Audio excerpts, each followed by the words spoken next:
Hey everybody, it's time for the Grumpy Guy Show. This is Derek talking about episode number 81, Aggressively Nodding Like a Bobblehead.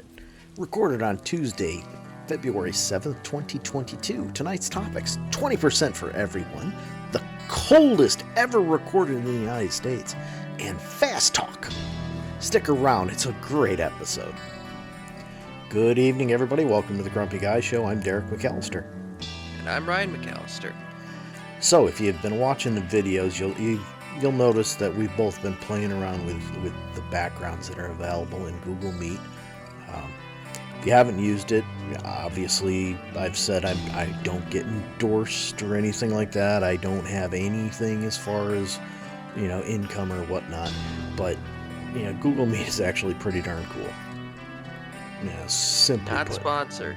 Yeah, no sponsors. I'm not doing any ads. If we were sponsored, it wouldn't be by Google. No, we're way too small. And of course, the other problem is Google Podcasts don't do video. If we were sponsored, it would probably be by somebody that sponsors all sorts of content, like NordVPN. They sponsor everybody. Yeah. Who knows? But or Raid Shadow Legends. I don't even know what that is. Probably a game, It's right? a game. Yeah, I figured. But looks like it may be some quick topics tonight. Who knows? We'll see. But we're going to start out with part of the reason. No, it won't. Knowing this show, no, it won't. Yeah, we're going to start off with some frustrations I had tonight. Part of the reason that it actually took me a few minutes to get moving. Everybody knows that I don't like Windows. Simply put. It's obvious. But, basically, at this point, I kind of need Windows, unfortunately. Because it doesn't matter what I do, NVIDIA drivers for Linux just plain suck. And what do I mean by that? Well, it doesn't seem to matter what version, what distribution of Linux I use, I can't get my second screen working.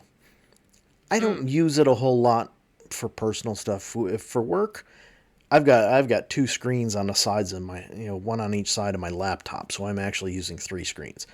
But the only time that I need a second screen at home is doing the podcast because, I like to have everything over there as far as the show notes so that I can glance over, take a look at it, see what's going on, make sure that OBS is actually recording video and it's still functioning, and kind of trying to make sure that our sound is balanced, although that doesn't seem to work so well with OBS because I turn the volume down here and we're still hitting the reds. Who the heck? I don't get it. But at any rate, so I'm getting more and more frustrated. I really, really like Linux because when I open up something like one of the biggest problems I have with Microsoft is they're always pushing their crap. So, if you open up the menu, just the start menu, you open that up and you you want to search for an app that you believe you have installed, right? Well, if you type it wrong or something like that and you're not paying attention, you just press enter, then what happens? Well, it doesn't do a search to say, hey, did you really mean this? No, it opens up a web search. And what does it open it in? It opens it in Edge. And what's the problem with that? Well, then you get all kinds of pop-ups. Hey, do you want to make Edge your default browser? No. Are you sure? Because it uses Chrome's base and blah, blah, blah. No. And of course, because they claim that it's integrated into the operating system, which it's not, but they claim it is, which means you can never uninstall the stupid thing. But that's just part of my frustration. The other part is I've got a good laptop, okay? It's a Ryzen 7 4800, which, no, not top of the line anymore, but when I bought it, it was a high-end processor. I've got 16 gigabytes of RAM. I can run things very well, except when I'm using Windows. You use Windows and things are kind of janky, and for example, when I first did it running OBS, it just suddenly stopped. Why? Well, because Windows is such a resource hog that it just kills your laptops. But at any rate, so if anybody out there can suggest some version of Linux for me that works well with NVIDIA cards, and again, you have to note, I did say I'm using a laptop, which means that it's got that stupid hybrid method where you've got, the one that's built into the processor plus another one, because it's a gaming laptop. It's got a high-end video card external to the processor. So it's got to be able to say, hey, I don't want to use that stupid thing that's built into the processor. I want to use the real video card. But at any rate, so that's just some serious frustrations that I have going on with Linux at this point. It's getting to be really, really bad. I spend a lot of time trying different ones, and then when I finally find one that I think is going to work right, like currently I'm using Endeaver OS, and I thought, oh, this is going to be great because installed the video thing, the NVIDIA drivers and everything, and it let me say, hey, I only want to use this in performance mode. I don't care about switching off performance mode. And I was like, cool, this is going to work. Yeah, it recognizes that I have a monitor plugged in, whether I'm using my USB-C adapter or if I'm plugging directly into the HDMI. It says, oh yeah, you got a monitor there. It's not going to display any video to it, but yeah, you got a monitor. Good. So that's better than some of the other ones I've tried. For a long time I was using Garuda. I really like Garuda. Problem is, Garuda doesn't even acknowledge that there's another monitor plugged in. So I'm like, oh, great. You plug it in, unplug it, doesn't matter. It doesn't know it's there. So anyway, first topic out of the way. Yeah. And of course, if I'm squinting, it's because I'm trying to adjust my light so that it looks better, but it's right in my face. It's not. So anyway, it's not like what Ryan has with one of the ring lights, where technically speaking he could put his phone in the middle of it and whatever. No, this is just this is a floor lamp. I mean, it's adjustable brightness, and I usually have it down a lot lower than what it is, but I noticed tonight, like, you can see a little bit of shadow around my head. It was worse before I pointed it right at my face, but who knows. So, topic number 2. Hey, that's kind of weird. Transition time.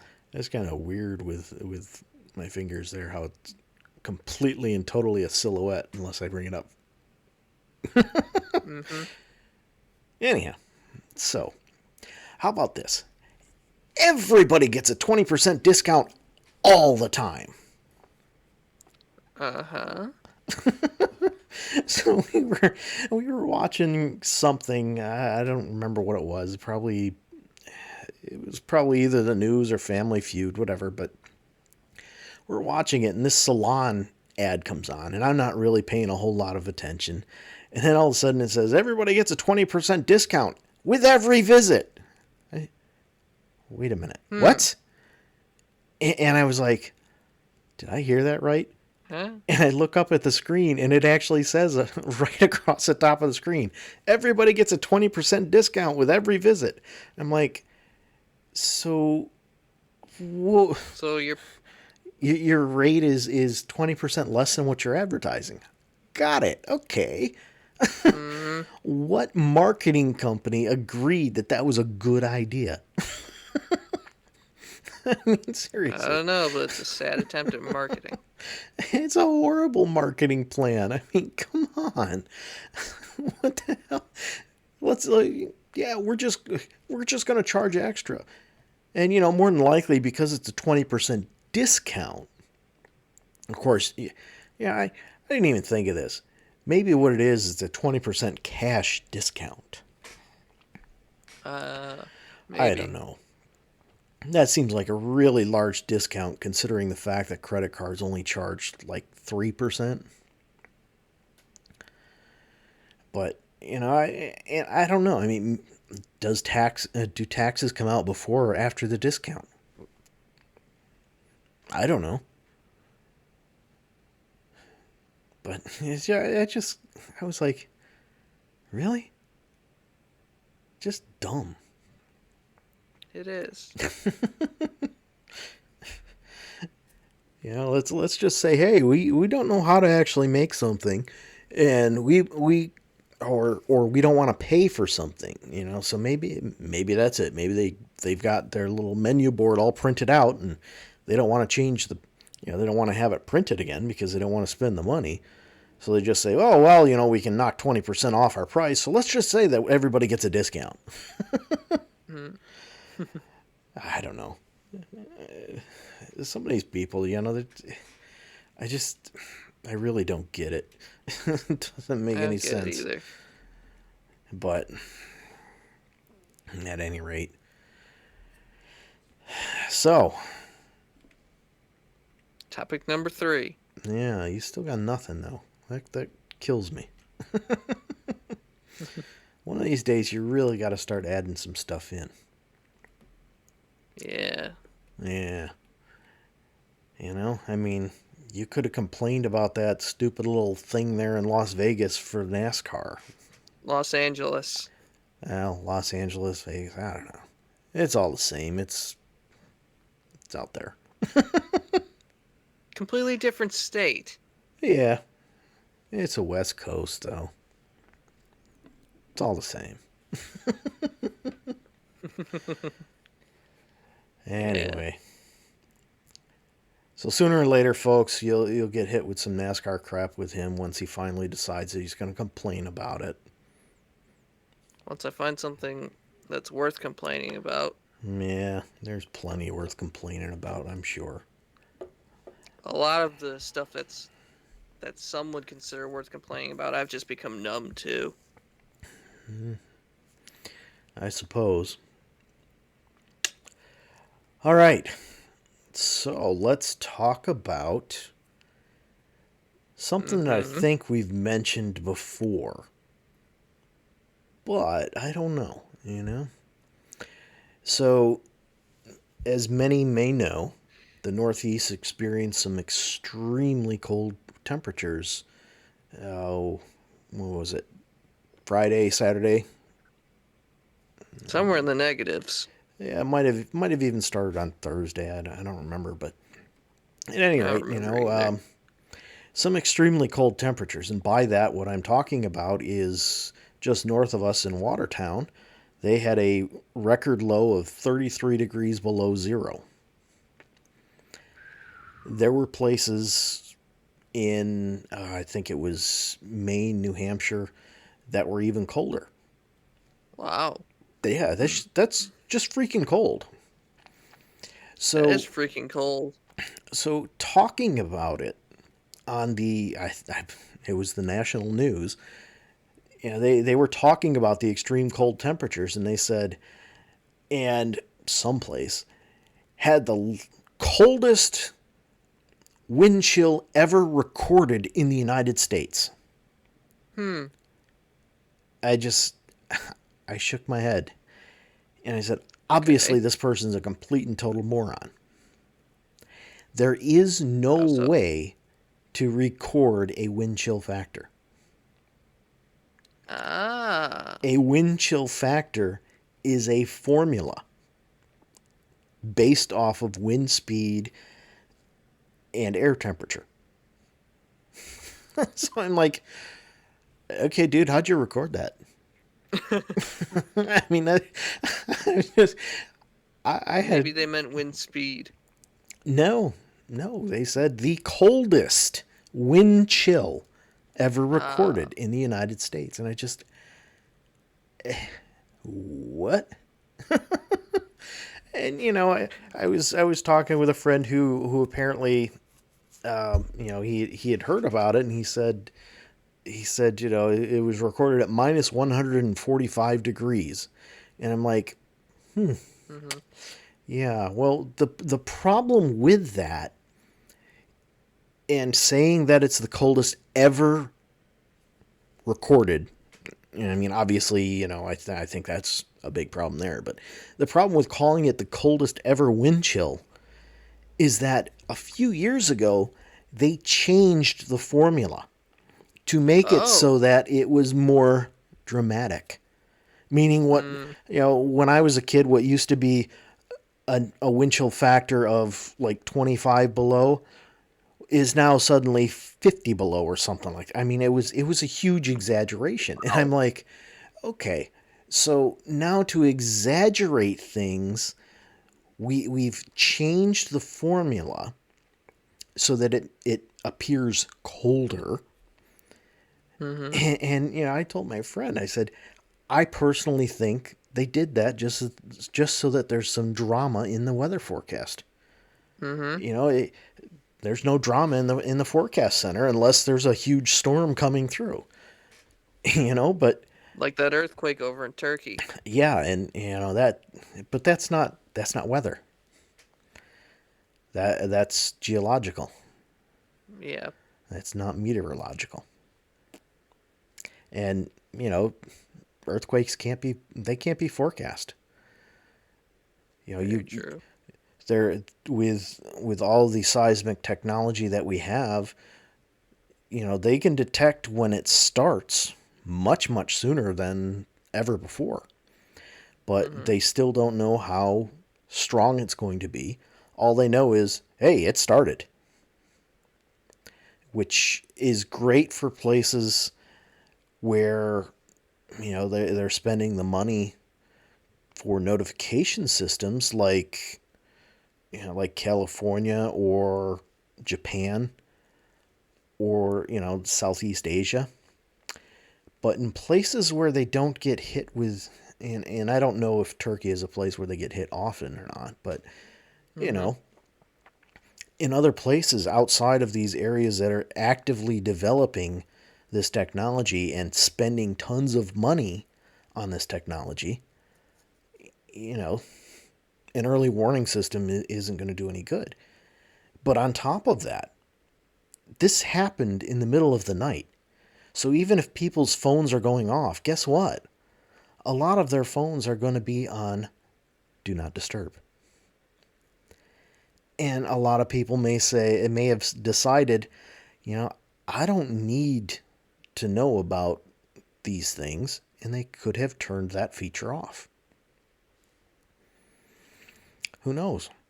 But even if they don't have do not disturb, which I think may be overridden if you have this alert system on, it may be Mm-hmm. overridden. But unless it is some kind of extremely loud and piercing sound, it may not wake people up. Well, it depends on if they're heavy sleepers or not. Well, it doesn't even necessarily depend on that because a lot of people, myself included, I'm not as heavy a sleeper as I used to be, but I was a very heavy sleeper, Mm-hmm. and you know, I, all through high school, I did not have an alarm clock. I had my little calculator watch as my alarm, and Hmm. it was just a very light beep beep beep beep beep beep, and it would always wake me up. Hmm. You know, when I went to college, my one of my roommates had an alarm that literally sounded like a backup alarm on a truck, Hmm. echoed throughout the whole room, and he'd sleep through it. Of course, it scared the living daylights out of me because it was 10 times, it was like 200 or 300 times louder than anything I'd normally had for an alarm clock. Yep. But Nothing says that these people would be woken up. And even if they are, these early warning systems are not as early as it may sound. You know, earthquakes can travel extremely fast. You know, as far as the shock waves, they can travel quite fast. And sure, you may get an early notification, but if you're not getting it, you know, 10 minutes before the earthquake, it might not be enough time to, even if you're fully awake, it might not be enough time to get someplace to safety. You know, you look at some of the high rises that they were in. I mean, yeah, they're not like skyscrapers that you find in Japan or New York City, but, you know, they're still 10 stories high, 10, 15 stories. Somebody's not going to be able to, in 10 minutes, somebody's not easily going to be able to gather up their whole family and run down 10 flights of stairs to get outside. Mm-hmm. And even then, that's not necessarily the safest place to be, because if the building collapses, you could still get crushed, depending on how it collapses. Hurt or killed. Yeah. So, you know, I don't know. I mean, it's not the same, not nearly the same as the wind chill factor. Yep. Anyway. Yeah. Yeah, that was a serious sidetrack, rabbit hole, whatever you want to call it. Yeah, it was. Yeah, technology's great, but you know, there's places. This is a normal episode. Yeah, there's places where the use of technology and the reliance on technology has just gone too far. You know. Mm-hmm. I don't know. To me, that's one of them where you get people that are relying on cell phones to notify you of things like that. Yep. You know, not everybody has a cell phone. There's still a lot of people that either refuse to get a smartphone, or they just plain refuse to get a cell phone, or they can't afford one. Mm-hmm. You know, and what do you do in that case? Hope and pray that your neighbor has one and is going to alert you. Mm-hmm. I guess that's all you can do. I guess that's all you can do. Yeah, you know, and I mean, Turkey's not an undeveloped nation, but at the same time, I don't think they're at a financial level that is, you know, is like the United States, where even children have cell phones. Mm-hmm. You know, but I don't know. I mean, that's the biggest problem, and is that, you know, the West, we just think, oh well, you should have gotten a notification on your phone. Yep. You know, not everybody has them. Not everybody has a phone, and not everybody turns on notifications for that if they have a phone. Yeah, and that's it, you know. But at any rate, so what do you say we flop over to the last topic that we have for this week? Sure. What do we got? So we were watching it. It was last weekend, Mm-hmm.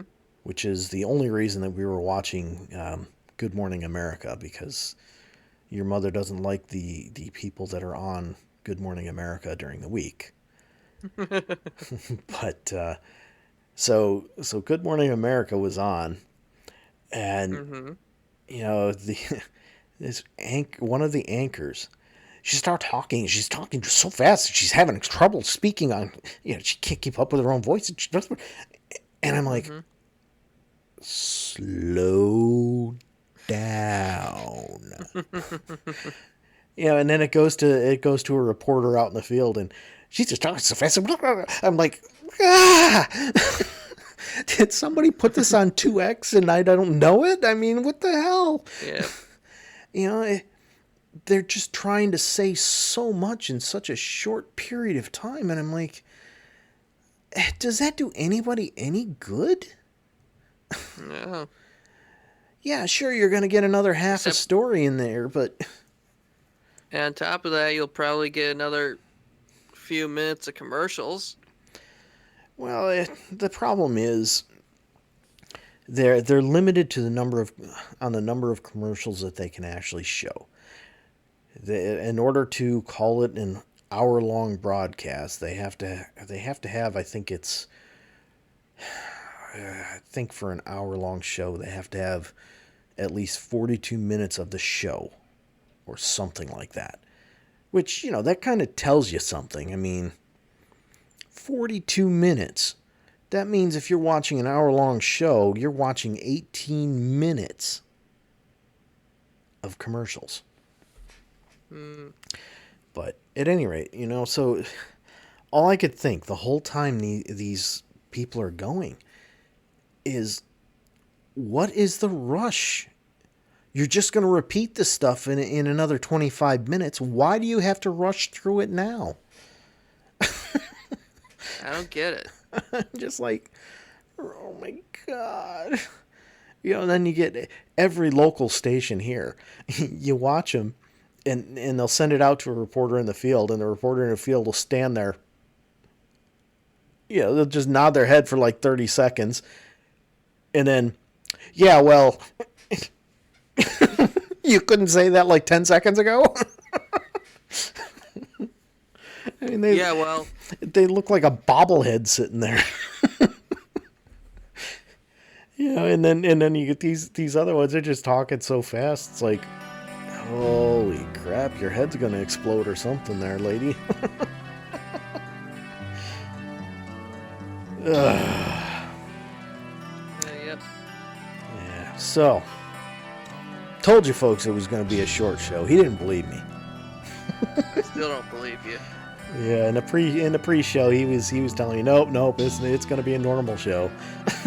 It never is. It never is short. He says that it's going to be short every week. Every damn week in the pre-show, he says, "Oh, it looks like it's going to be a short one." Yeah, well, I can tell you, this is going to be a shorter one. So I'm sure you've heard that music starting in up. The background. That's right. In that case, good night. We'll see you.